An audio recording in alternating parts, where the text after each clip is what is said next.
the topic for our lecture is about the changeable and unchangeable factor of the top killer diseases. No? There is what we call the changeable and unchangeable factor. No, why there is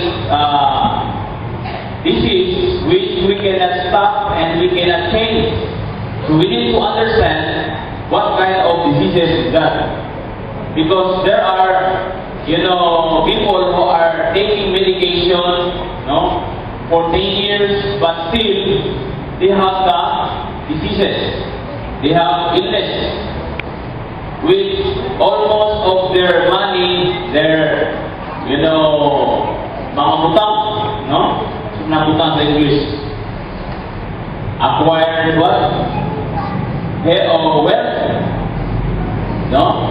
which they spend for their diseases. So before we start, shall we pray?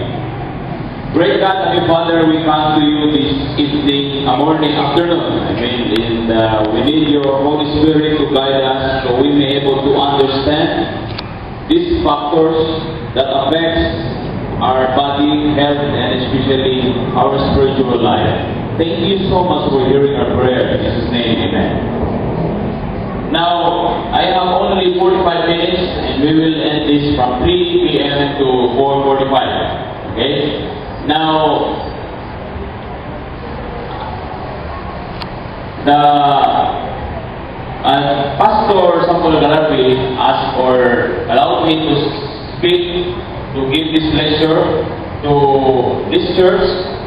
Now, because I have program in DCC 8:30 to 9:30, and I know that not most of us listen to this program.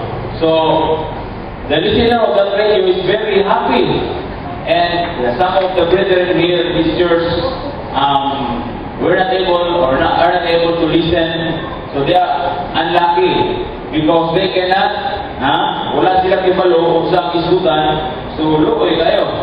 Now, ang isgutan nato din is about what affects, sa ato mga panglawas.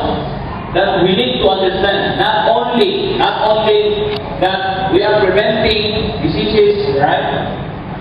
As what we have heard, that prevention is better than cure. But we don't know how to prevent. That is why we need to understand the factor that affect your health and my health. Because according to Hippocrates, that health